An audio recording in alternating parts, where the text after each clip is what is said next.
চলতি বছর পুজোর ছবি হয়ে আসছে টেক্কা। ইতিমধ্যে একে একে প্রকাশ্য আসছে অভিনেতাদের প্রথম ঝলক। অভিনেত্রী রুক্মিণী মৈত্র ধরা দিয়েছেন অচেনা লুকে। কিছুদিন আগে প্রকাশ্য এসেছিল স্বস্তিকা মুখোপাধ্যায়ের প্রথম ঝলক। পরিচালক সৃজিত মুখোপাধ্যায় হাত ধরে এবার আগমন হলো যে বহু প্রতীক্ষিত ইকলাক রূপী দেবের। সাহেব বিবি গোলাম নিয়ে যে টলিউডের বক্স অফিসে খেলা হবে তা বেশ বোঝা যাচ্ছে।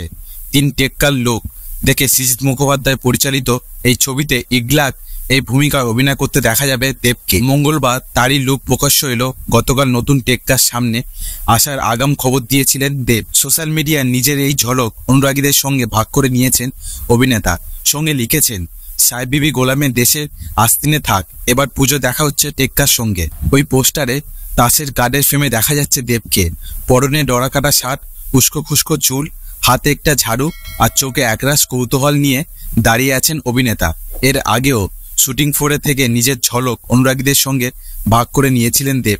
তবে এবার আনুষ্ঠানিকভাবে এই ছবির চরিত্র হিসেবে দর্শকের কাছে ধরা দিলেন। এই ছবির সঙ্গে ক্যাপশনে তার চরিত্রটি ব্যাখ্যা করতে লিখলেন, কোনো কিছুর জন্য মরিয়া হয়ে ওঠার কোনো নিয়ম হয় না, পরিচয় করুন ইগলাকের সঙ্গে। এর আগে এই ছবির পোস্টারে রুক্মিণীকে ববকাট চুলে, হাতে বন্দুক আর সানগ্লাসে দেখা গিয়েছিল।